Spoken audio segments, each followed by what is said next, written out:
এটা আমি জীবনে প্রথমবার করলি। ট্রাভেল শুধু একটা জার্নি লয়, এটা হচ্ছে একটা এক্সপিরিয়েন্স।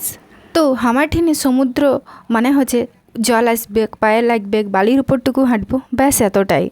বহুবার সমুদ্র গেছি কিন্তু এই সুযোগটা প্রথমবার পাইছিলি। সিরিয়াসলি বলছি, সমুদ্র দেখে আমার ঠিক এই রকম একটা রিয়াকশন ছিল।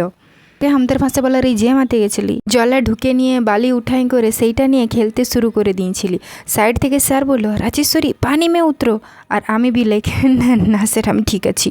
তবে মনে মনে ভাবতেছিলি আমি তো জঙ্গলমহলের ছাপ ওঠি, তার উপর মধ্যবিত্ত, জানি নাই কোনোদিন আর সৌভাগ্য হবে কি না এই জায়গাটায় আসার।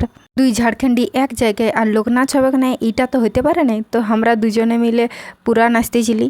তারপরে ঘরের লোকের কথাকে বুড়ো আঙুল দেখাই আমি সমুদ্রে চান করলি। হ্যাঁ, এটা আমার জন্য প্রথমবার, কারণ আমার ডর লাগতো যে এই ভিডিওটা দেখার পর সত্যি আমাকে আর কোনোদিন সমুদ্রে যেতে দিবে কি না।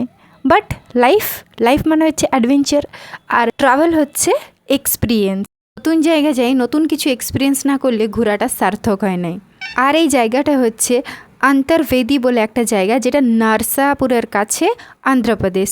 তো অবশ্যই এখানে যাও, এখানে জলটা খুব পরিষ্কার। সিরান জহার।